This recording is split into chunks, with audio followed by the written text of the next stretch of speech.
Je suis ravie de vous retrouver pour le Journal Afrique, une édition spéciale consacrée à la République démocratique du Congo. Le nouveau président Félix Tshisekedi a été investi. Il a prêté serment devant la nation congolaise. Après 18 ans au pouvoir, le président sortant, Joseph Kabila, passe la main. Première passation de pouvoir pacifique depuis l'indépendance. On va revivre ensemble cette journée historique. C'est parti.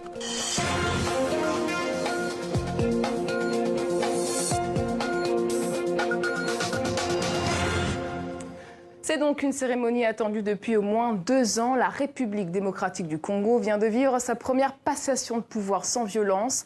Félix Tshisekedi succède à Joseph Kabila. Le nouveau président a prêté serment au Palais de la Nation à Kinshasa. Une investiture qui restera marquée par un malaise en plein discours. Le récit d'Antoine Delpierre.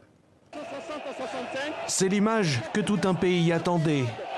Quelle accolade, mon Dieu! Depuis les tribunes jusque dans la foule ou devant la télévision d'État, chaque Congolais sait que l'instant est historique. Avec cette alternance pacifique du pays vient d'avoir lieu. Joseph Kabila s'en va, sans trop s'éloigner pourtant. À la tribune, son successeur lui rend un hommage appuyé.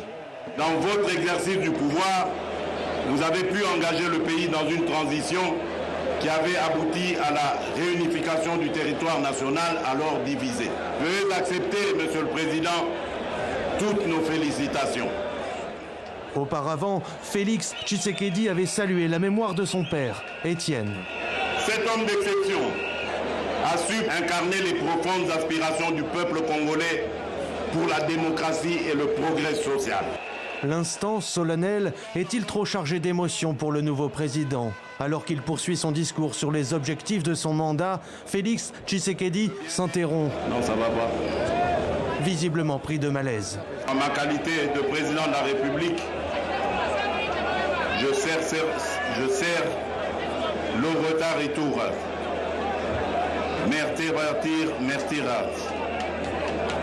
Merci, merci. Alors que l'assistant s'interroge, une ambulance fend la foule. La télévision d'État coupe la transmission. Pour reprendre quelques minutes plus tard, au moment même où Félix Tshisekedi reprend son discours, s'excusant pour cette interruption, non sans humour. Un célèbre président de notre pays avait dit en son temps « Comprenez mon émotion ». Dans son discours largement rassembleur et diplomate, Félix Tshisekedi a salué le soldat du peuple, Martin Fayoulou, tout autant qu'Emmanuel Ramazani Shadari, se disant enclin à les associer à la gouvernance du pays. Avant de se retirer pour un entretien avec son prédécesseur, le nouveau président a aussi interpellé les forces de sécurité sur le respect des droits de l'homme et prévu le recensement de tous les prisonniers politiques en vue de leur prochaine libération. Le pouvoir présidentiel est donc passé entre les mains de Félix Tshisekedi. On va décrypter les enjeux dans les prochains jours, les prochains mois pour le nouveau président. Avec vous, Bob Kabamba, politologue. Bonsoir. Bonsoir. Vous serez notre fil rouge. Alors d'abord, une réaction. 17 chefs d'État ont fait le déplacement, des absents comme le Rwanda ou la Zambie. Et surtout, les évêques de la SENCO, la puissante conférence épiscopale, qui n'ont pas fait le déplacement. Qu'est-ce que ça dit ? Eh bien, ça dit beaucoup de choses. On doit savoir que l'Église, quand même, c'est une institution très forte au Congo, du fait qu'elle avait déjà pris position bien avant la proclamation des résultats provisoires, qu'elle connaissait le nom du futur président, qui n'est pas celui qui a été annoncé. Il va de soi que l'Église catholique va rester sur sa position, qui est celle de dire que c'est plutôt un autre candidat qui aurait dû être désigné comme président. Et le fait de ne pas participer et de ne pas être présent ces derniers temps sur le devant de la scène est assez significatif par rapport à la difficulté de la légitimité que va avoir ce nouveau président dans les prochains mois. Cette absence va laisser des traces de la SENCO ? Cette absence va laisser des traces. Non seulement il y a encore des fractures qu'on a bien remarquées entre, d'une part, celui qui a été proclamé élu, d'autre part, par plusieurs forces politiques, mais aussi forces politiques et sociales, dont l'Église, dont la société civile, qui se sont de manière très claire prononcées contre ces résultats qui ont été proclamés par la CENI. Bob Kabamba, restez avec nous. Nous sommes allés forcément prendre le pouls chez les militants de l'UDPS, parti de Félix Tshisekedi. Pour eux, cette journée est le symbole d'une consécration historique attendue depuis des décennies. Anthony Fouchard s'est glissé parmi eux. Reportage. C'est une véritable marée blanche qui déferle sur le palais de la Nation. Les militants de l'UDPS sont venus de toute la ville en espérant pouvoir franchir ces grilles. Maboko Pembe, Les mains blanches, c'est le surnom de Félix Tshisekedi. On n'a jamais trempé nos mains dans la gestion du pays. Nous ne sommes jamais tenus pour responsables de toutes les tueries qui se sont passées depuis l'accession de notre pays à l'indépendance. À l'intérieur, une foule compacte jusque dans les arbres pour espérer apercevoir le nouveau président élu, l'héritier d'un parti fondé par son père et d'une lutte vieille de près de 40 ans. D'aucuns ne croyaient au message du fait Étienne Tshisekedi, qui disait toujours « Tenez bon, l'UDPS vaincra et gouvernera ». Aujourd'hui, le message du prophète politique congolais, le père de la démocratie, se concrétise. Pour Joseph Kabila, c'est la fin de 17 ans de règne sans partage, mais sûrement pas la fin d'un régime. Son parti a la majorité absolue à l'Assemblée. Pas de quoi inquiéter, pour l'instant, les militants de l'UDPS. C'est un problème de décentralisation. On saura comment partager les pouvoirs pour bien travailler avec nos confrères du pouvoir qui vient de sortir à tout à l'heure. Ça vous inquiète pas? Non, non, c'est pas un problème. C'est nos frères, c'est nos frères. Ici, il ne s'agit pas des cash, de la MOUCA, des FCC, tout comme ça. Il s'agit de l'intérêt national. Mettons de côté que les FCC a la majorité parlementaire, cache comment M. Félix va diriger avec un peu de députés. Non, tout ça, ça ne nous engage pas. Que ce soit les députés des FCC, ils sont des Congolais. Que ce soit les députés des cash, ils sont des Congolais. Si nous visons vraiment l'intérêt de la population, pourquoi nous allons nous diviser? Après la liesse de l'alternance, il faudra pouvoir gouverner. Et pour cela, Félix Tshisekedi risque de devoir se salir les mains et nouer des alliances, bien au-delà de sa famille politique. Bob Kabamba, on vient de le voir, à la joie des militants du DPS. Alors, on utilise beaucoup le mot alternance. Pour vous, ce terme est-il approprié ? On peut dire pour l'instant que le terme n'est pas vraiment approprié. Il faut savoir que lorsque l'on parle de justement alternance, on parle surtout des changements de régime vers un autre régime. Mais pour l'instant, nous n'en sommes pas là pour la bonne et simple raison que le régime ancien qui est censé changer est fondé sur deux piliers, un pilier sécuritaire et un pilier économique. Malheureusement, les deux piliers sécuritaires et économiques sont toujours entre les mains de la famille politique de Kabila. Et donc, le niveau politique, le nouveau président va nécessairement avoir du mal à pouvoir arriver à imposer une nouvelle politique dans ce pays. Alors, on va tout au long de ce journal entendre aussi les internautes qui ont répondu à notre question de la semaine, à savoir quels sont les défis pour Félix Tshisekedi, comment compte-t-il gouverner. Alors, David Edunze nous dit clairement, ça ne va pas être facile, sans majorité à l'Assemblée nationale ni dans les provinciales. Comment peut-il gouverner dans cette situation, Félix Tshisekedi ? Il sera amené à faire vraiment de l'équilibrisme. C'est-à-dire que vous avez dans l'appareil de l'État, vous avez au fait ce qui est légal et fonctionnel, ça veut dire par rapport au texte de loi, vous avez quand même tout un fonctionnement de l'État congolais qui échappe aux lois, qui échappe aux lumières. Or, cet État-là qui existe au Congo n'est pas nécessairement visible de ce nouveau président, mais sera beaucoup plus visible par les anciens. Je vous donne par exemple plusieurs exemples pour pouvoir illustrer ces propos. C'est-à-dire que vous avez par exemple le fait que les services secrets, l'ANR, arrêtent des gens, détiennent des gens en détention sans que l'on ne sache où sont ces gens, sans que l'appareil judiciaire ne sache où localiser ces différentes personnes. Or, ce système-là ne sera pas mis fin du jour au lendemain. Ce système-là va persister. On a toute une série d'économies parallèles qui existent et cette économie parallèle ne sera pas finie avec le nouveau président. Ce système va continuer. Et donc, ça va être vraiment un jeu d'équilibrisme entre, d'une part, c'est que Félix Tshisekedi va vouloir et aussi les moyens qu'il va avoir à disposition pour faire une nouvelle politique. Alors, Evelyne Lusamba, Kinshasa précise tout de même qu'il a le pouvoir de dissoudre le Parlement selon la Constitution, dont le FCC, la coalition Joseph Kabila, a intérêt à bien se comporter. Quelle prérogative reste au président ? S'il arrive jusqu'au bout à la dissolution du Parlement, cela suppose que l'on doit réorganiser de nouvelles élections. Et vous savez très bien, l'état des finances du Congo ne peut pas permettre à ce que l'on puisse organiser de nouvelles élections tout de suite. D'autant plus que la Constitution, elle est très claire. Elle empêche une dissolution du Parlement dans l'année qui suit les élections. Et donc, Félix Tshisekedi ne peut pas dissoudre du jour au lendemain. Ce Parlement devra attendre peut-être 2020, 2021 pour pouvoir utiliser cette arme de dissolution du Parlement. Alors, il y a ce terme qui revient beaucoup. Tshisekedi, président protocolaire, comme nous dit Aaron Kongela, qui pense que Joseph Kabila sera élu président du Sénat. Joseph Kabila, président du Sénat, est-ce que c'est un scénario probable ? Je ne pense pas que ce soit vraiment un scénario probable, parce que si c'était le cas, cela mettrait vraiment Félix Tshisekedi en grande difficulté. Pourquoi ? C'est-à-dire, tout simplement, vous devez savoir que lorsque le président est empêché, c'est lui qui devient président, c'est le président du Sénat. Et que si le président Kabila revient comme président du Sénat, je pense que Félix Tshisekedi aura du mal à pouvoir accepter cet état de fait, en sachant très bien qu'il est sous le coup soit d'un problème de santé, comme on l'a vu aujourd'hui, soit encore d'un autre problème, et qui pourrait ramener, dans ce cas-là, en toute légalité, Joseph Kabila au pouvoir. En tout cas, on comprend bien que le président sortant est loin de lâcher les rênes politiques. Après 18 ans au pouvoir, il s'est d'ailleurs félicité hier de son bilan à la télévision nationale. Retour sur son règne sans partage avec Nicolas Gillard. Je m'appelle Joseph, c'est ça mon nom. Juin 2001, Joseph Kabila est à la tête du pays depuis 5 mois. Un destin bousculé à la mort de son père. Laurent Désiré Kabila meurt assassiné dans des circonstances encore floues. Voilà Joseph, le fils, propulsé à la tête d'un pays morcelé, déchiré par des conflits territoriaux meurtriers. Ce n'est pas une tâche énorme, c'est la détermination qui compte.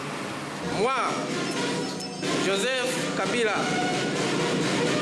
président de la République démocratique du Congo, je jure fidélité à la nation. Pour la première fois dans l'histoire du Congo, un président investi par le Parlement prête serment devant la Cour suprême. Priorité du nouveau gouvernement, la fin de la guerre. Son attitude de souplesse, surtout en matière de négociation avec les belligérants, a permis de mettre un terme à la guerre, de mettre en pratique les accords de paix et de réunifier le pays. On ne peut pas le lui dénier. Des succès, mais aussi d'importants revers. Les violences restent indomptables dans l'Est. La première année de présidence est marquée par 2 tentatives de coup d'État. Des crises gérées par un gouvernement aux dizaines de ministres, quasi incontrôlables. Les années passent, une nouvelle élection est proche. En meeting, les partisans de Joseph Kabila viennent pour l'entendre et pour la distribution des cadeaux. Kabila en candidat de la paix et de la prospérité. Les 5 chantiers du chef de l'État comme nouvelle promesse électorale. Des investissements étrangers, principalement chinois, permettent au pays de se hisser au premier rang des producteurs africains de cuivre. Mais l'emploi local, si cher aux yeux du président, ressemble davantage à une simple main-d'œuvre. Pour un travail de 500 personnes, il y a au moins 300 Chinois et 200 Congolais. Alors les Congolais sont en train de faire n'importe quoi. Vous comprenez, les qualifiés sont des Chinois, maintenant les Congolais sont vraiment de la basse main-d'œuvre. Décembre 2011, la réélection de Joseph Kabila s'ouvre dans un climat de tension extrême. Pour une grande partie de la population, la victoire de Kabila résulte d'une vaste fraude. Nous ne voulons plus de lui parce que rien ne marche au Congo. Joseph Kabila continuera, jouant les prolongations, à se poser comme l'alternative au chaos. La suite de son histoire n'est pas encore écrite. Peut-être reste-t-il convaincu que son flair politique mérite d'être entretenu. Bob Kabamba, vous êtes toujours avec nous. On en sait plus sur l'accord qui lie Tshisekedi et Kabila selon nos confrères de l'AFP. Si le ministère de la Défense revient à Cache, la coalition de Tshisekedi, qui aura le contrôle de l'armée ? Alors, le contrôle de l'armée va rester au sein de l'armée. Donc, en fait, c'est de manière très claire. Le ministre de la Défense n'a pas nécessairement beaucoup de prérogatives sur l'armée, sur l'état-major de l'armée. Alors, actuellement, l'état-major, il est composé quand même exclusivement des hommes qui ont été nommés par Kabila. Et ce sont des fidèles de Kabila, et dont un certain John Numbi, qui est quand même un général, le plus haut gradé de l'armée congolaise, qui est quand même un fidèle de Kabila depuis plusieurs années. Je vois mal comment celui-là va être dégommé de ce poste pour être nommé par quelqu'un d'autre. Selon vous, il va rester alors ? Il pourrait rester donc en place, d'autant plus qu'il n'occupe pas nécessairement le premier rang. Il est inspecteur général des armées, c'est-à-dire que en fait, il contrôle l'armée sans nécessairement être chef d'état-major. Et donc, je pense qu'il va rester, et il va rester le véritable patron donc, de cette armée, qui est divisée entre plusieurs corps. Vous avez la garde républicaine, qui est la mieux formée, la mieux équipée, qui est là pour la protection de Kabila, et pas nécessairement pour un autre président. Vous avez d'autres corps également qui existent, qui ont été formés par plusieurs partenaires étrangers du Congo, et ces différents corps sont tous dirigés par des proches de Kabila. Et qui aura la main sur la puissante agence nationale de renseignement ? Là, c'est une grande question du fait que quand même cette agence de renseignement qui est très puissante, qui est bien implantée dans toute la RDC et qui est une machine de répression assez efficace dans la répression, je veux dire. Mais cette machine, on le sait, a été mise en place et fabriquée pour servir les intérêts de Kabila. Mais alors cette même machine, même si on change la direction de cette machine, la machine va rester quand même avec les différents éléments, avec les différentes structures, pour y rester donc aux mains des proches des Kabila.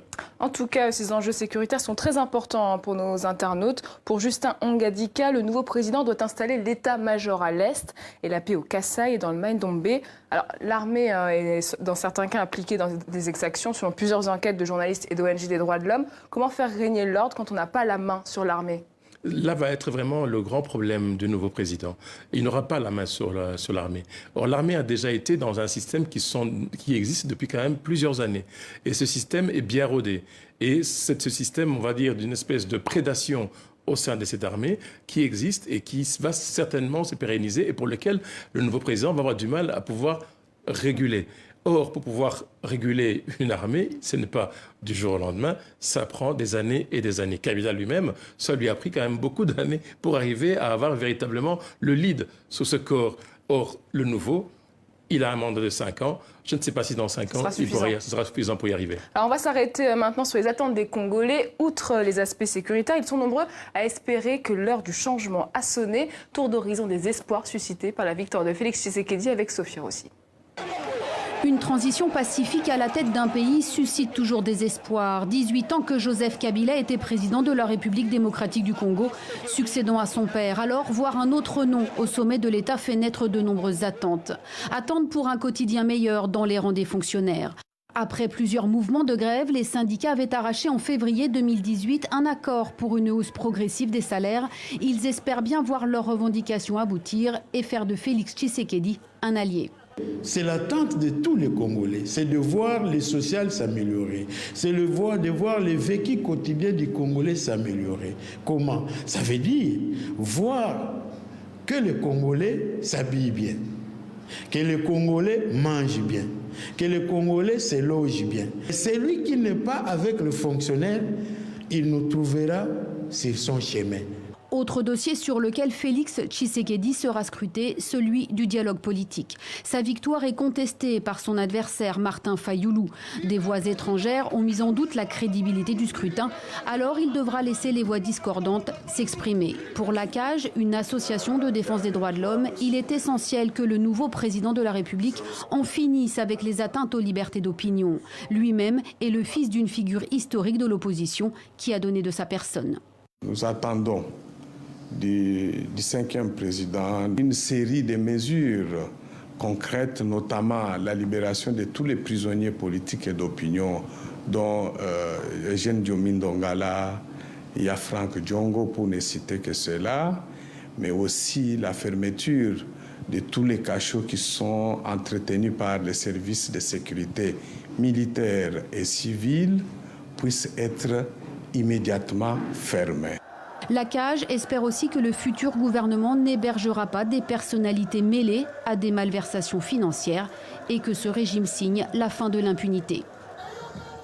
Dans ce contexte post-électoral où tous les espoirs sont permis, à noter aujourd'hui 2 incidents fâcheux. La marche de la coalition de la Mouka à Uvira a été empêchée par la police. Notre correspondant Amani Alimassi, qui couvrait la manifestation, a été brutalisé par les forces de l'ordre.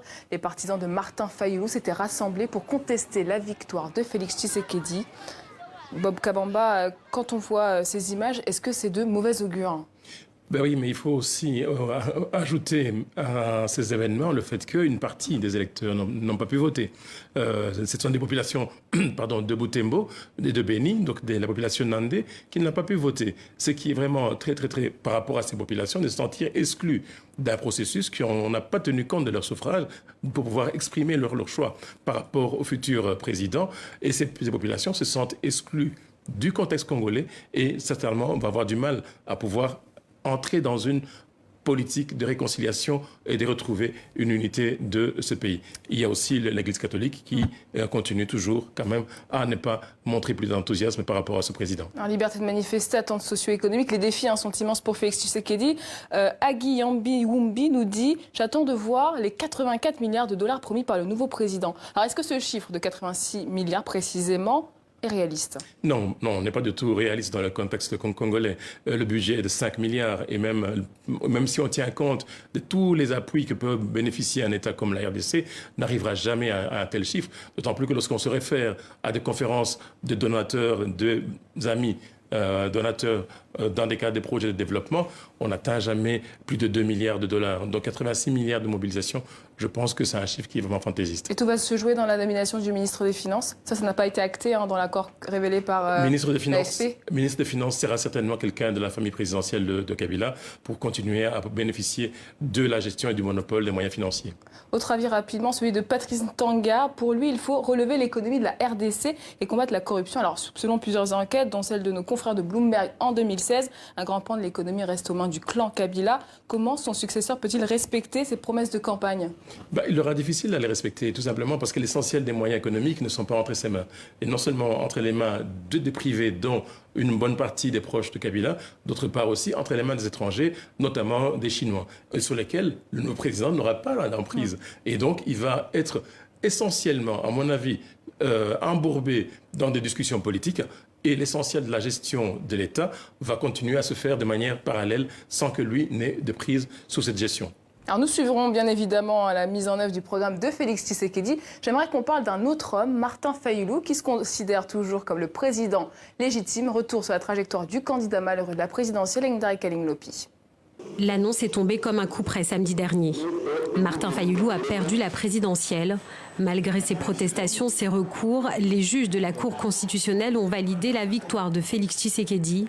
Un coup de massue pour le camp Fayulu. Le changement aujourd'hui s'appelle Martin Fayulu. Il n'est un secret pour personne, à l'intérieur et à l'extérieur de notre pays, que vous m'avez élu président de la République démocratique du Congo, avec plus de 60% de voix. C'est ni plus ni moins un coup d'État constitutionnel. Le candidat malheureux s'appuie sur les compilations de son propre camp, conforté par l'enquête menée par TV5 Monde RFI et le groupe d'études sur le Congo. Une enquête selon laquelle Fayulu serait le véritable vainqueur de cette élection, avec entre 59 et 62% des suffrages. Malgré les soutiens de la première heure de la communauté internationale, il semble désormais isolé. Mais du côté de ses supporters, Martin Fayulu est célébré comme s'il avait remporté la présidentielle. Une scène similaire à celle durant la campagne électorale. De Kinshasa à l'est du pays, la même liesse. Mais très vite, le candidat de la coalition Lamuka est empêché de faire campagne à Lubumbashi, à Kalemu ou encore dans la capitale. Ça fait exactement 1h40 que nous sommes bloqués ici. Maintenant, vous voyez, M. Kabila, il ne sait plus à quel sein s'est voué le plébiscite qu'il y a sur le nom de Fayulu. Lamuka le dépasse. L'homme est connu comme un adversaire intraitable du régime. Fin 2016, il avait démissionné de son mandat de député devenu illégitime selon lui et manifesté à plusieurs reprises contre le maintien au pouvoir de Joseph Kabila. Pour ses partisans, Martin Fayulu aura été l'homme qui n'a jamais transigé avec le pouvoir Kabila. En voyant ce portrait, Bob Kabamba, quelle marge de manœuvre reste-t-il à Martin Fayulu maintenant ? On va dire grosso modo que très peu de marge de manœuvre. C'est-à-dire il y a néanmoins un espace qu'il peut essayer d'occuper. En fait, c'est l'espace de l'opposition. C'est l'espace de l'opposition qui va être maintenant laissé vacant du fait que l'UDPS et Vital Kamerhe se sont ralliés pour pouvoir faire la coalition avec le FCC, donc avec le régime de Kabila. Et donc, il va y avoir quand même tout un espace politique qui va se libérer sur lequel il peut, de manière très claire, essayer de l'occuper. Mais ce qui est assez étonnant à observer ces derniers temps, c'est que le poids de la syncode ou de l'Église, qui a été quand même l'élément clé de toute une série d'événements, toute une série de changements qu'on a remarqués ces derniers temps, se retrouve en retrait. Et que je pense que si Fayulu arrive à se coaliser d'une certaine façon avec l'Église et aussi avec certaines forces sociales, il peut, de mon point de vue, essayer quand même de peser encore beaucoup sur l'espace politique congolais et de pouvoir peser dans le cas où il y aura de futures échéances électorales. À Kinshasa, notre internaute Bayoka Thomas est en colère. Il nous dit « Nous n'avons pas élu ce monsieur, nous voulions l'alternance ». Pensez-vous que ces soupçons de fraude vont poursuivre Félix Tshisekedi tout au long de son mandat ? Malheureusement, ça va être vraiment le cas du fait que le score que Fayulu aurait obtenu, il est tellement important que, de manière, ça dépasse ce qu'on appelle dans la géopolitique électorale congolaise, ça dépasse même tous les clivages. Donc il a fait l'unanimité aussi bien dans sa zone que dans les zones qui lui sont hostiles. Et donc il a véritablement un ancrage, et cet ancrage-là va être un handicap certain pour Félix Tshisekedi dans les mois à venir. D'autant plus que ces événements, ces résultats sont connus de tous les Congolais, puisque la plupart se sont déplacés pour aller voter, savent pour qui ils ont voté, et donc ça sera une espèce de boulet que Félix Tshisekedi va devoir porter tout le long de ce mandat. Et pensez-vous qu'en cette période de tractation, la coalition de la Mouka peut résister? Elle ne va pas se fissurer? Difficilement, elle va résister difficilement du fait que même pour l'opposition, elle a besoin de pouvoir exister. Exister, ça veut dire vivre. Alors, pour vivre, il faut disposer des moyens pour continuer à résister. Or, les moyens étant maigres, je crains bien fort qu'il y ait certains groupes de cette plateforme Lamuka soient tentés à pouvoir rejoindre le camp du gouvernement. Alors, la nomination d'un nouveau Premier ministre sous 30 jours sera le grand test du tandem Tshisekedi-Kabila. Comment ça va se dérouler? Les questions d'un informateur. Alors là je crois que la question de l'informateur va être vraiment la piste qui va permettre peut-être à Félix Tshisekedi d'avoir une certaine marge des manœuvres. D'une part, nous avons le FCC qui bloque au niveau de l'Assemblée. Ils ont la majorité. Ça veut dire qu'ils peuvent décider de ce qu'ils veulent, notamment pour le Premier ministre, notamment pour ce qui concerne les ministrables, etc., etc. Mais en donnant la possibilité à Félix Tshisekedi d'avoir un informateur. Qu'est-ce que c'est qu'un informateur déjà? Un informateur, c'est-à-dire c'est quelqu'un qui va aller trouver les différentes plateformes politiques, partis politiques, voir s'il est possible de pouvoir réunir ces différentes plateformes autour d'un projet commun qui pourrait constituer la majorité parlementaire. Donc, autrement dit, cet informateur peut prendre des gens de la Mouka, peut prendre le gens de Félix Tshisekedi, peut prendre aussi des gens du FCC, essayer de tenter de faire une autre majorité que celle que le FCC veut imposer à Félix Tshisekedi. Mais cet informateur-là n'a pas de pouvoir, n'a que de pouvoir de proposition, mais n'a pas de pouvoir de décision. Consultatif, en Avec somme. consultatif, oui. Merci beaucoup, Bob Kabamba, d'avoir été avec nous pour cette édition spéciale. Voilà, Félix Tshisekedi est donc devenu le 5e président de la RD Congo. Merci de votre fidélité tous les soirs. L'actualité africaine continue sur nos sites internet et les réseaux sociaux. Portez-vous bien et à lundi.